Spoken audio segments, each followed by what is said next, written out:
बहुत समय पहले की बात है।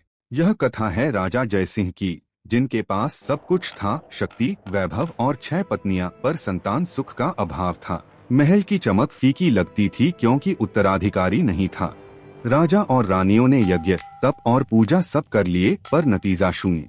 तभी पुरोहित ने राजा को समझाया कि उनका भाग्य तभी बदलेगा जब वे एक और विवाह करेंगे।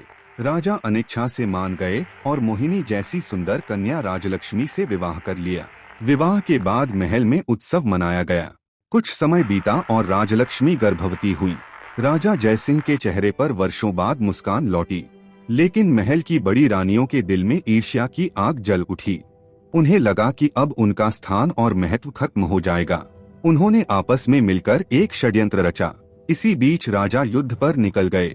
उनकी अनुपस्थिति में बड़ी रानियों ने दाई को बुलाया और फुसफुसाकर कहा, इस नई रानी के बच्चों को जीवित मत रहने देना।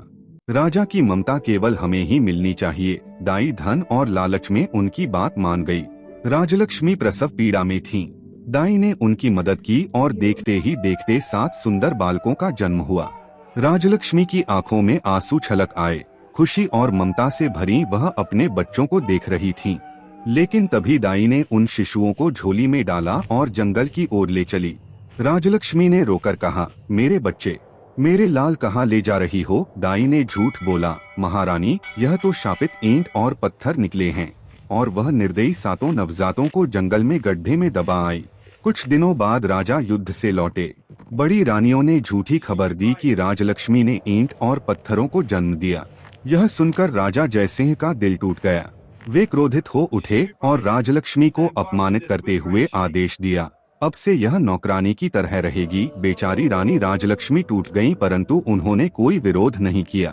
उधर जंगल में जहां 7 बच्चों को दफनाया गया था, वहां से दिव्य किरणें निकलने लगीं। धीरे धीरे उस स्थान पर 7 चंपा और बांस के पौधे उग आए। ये पौधे हवा में हिलते डुलते मानो बोलते पेड़ हैं, वहाँ कोई रहस्य छिपा है।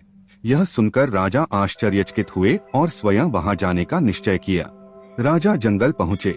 चंपा और बांस के पौधे हवा में झूमते हुए मानो गा रहे हों, हम हैं तेरे लाल पिता, धोखे से हमें दबा दिया गया, हमारी माँ निर्दोष है। यह सुनकर राजा की आंखों से आंसू बह निकले। तभी अचानक उन पौधों से 7 बालकों के दिव्य रूप प्रकट हुए।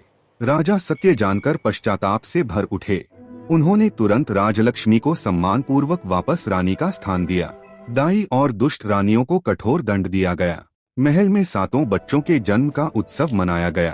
कथा के अंत में यही संदेश मिलता है कि अन्याय चाहे कितना भी बड़ा क्यों न हो, सत्य की जड़ें बांस और चंपा की तरह गहरी होती हैं।